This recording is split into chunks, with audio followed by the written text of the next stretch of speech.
தற்பொழுது அண்மை செய்தியை பார்த்து வருகிறோம். சேலம் மாவட்டம் ஆத்தூர் சுற்றுவட்டார பகுதியில் பெய்த கனமழை காரணமாக பொதுமக்கள் அவதியுற்று வருகின்றனர். இதுகுறித்த கூடுதல் விவரங்களை நமது செய்தியாளர் பாபு வழங்க கேட்கலாம். வணக்கம் பாபு, உங்க விவரங்களை பதிவு செய்யலாம். கண்டிப்பாக. அதாவது சேலம் மாவட்டம் ஆத்தூர் சுற்றுவட்டார பகுதியில் இன்று அதிகாலை முதலே பரவலாக மழை பெய்து வந்தது. தற்போது பாத்தீங்கன்னா இடியுடன் கூடிய கனமழை, அதாவது பாத்தீங்கன்னா ஆத்தூர் சுற்றுவட்டார பகுதியான நரசிங்கபுரம், தென்னங்குடிபாளையம், அம்மம்பாளையம், பைத்தூர், கொத்தாம்பாடி, மல்லிகரை, காட்டுக்கோட்டை உள்ளிட்ட பல்வேறு பகுதிகளில் தற்போது இடியுடன் கூடிய கனமழை பெய்து வருவதால் மக்களினுடைய இயல்பு வாழ்க்கை பாதிப்பு ஏற்பட்டுள்ளது. இந்நிலையில் ஆத்தூர் பேருந்து நிலைய பகுதியில் சாக்கடையுடன் கூடிய மழை நீரும் கலந்து வருவதால் அப்பகுதியில் குடம்போல் காட்சியளித்து வருகிறது.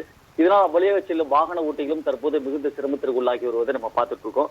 மேலும் பேருந்து நிலைய சுற்றுவட்டார பகுதியில தற்போது சாலைகளில் வாகனங்கள் இல்லாமல் தற்போது விரிச்சோடி காணப்பட்டு வரும் நிலையில் காலை முதலே கனமழை பெய்து வருவதால் ஆத்தூர் சுற்றுவட்டார பகுதியில் தற்போது குளிர்ச்சியான சூழலும் நிலவி வருவதால் பொதுமக்களும் விவசாயிகளும் தற்போது மகிழ்ச்சி அடைந்துள்ளனர். கூடுதல் விவரங்களுக்கு நன்றி பாபு.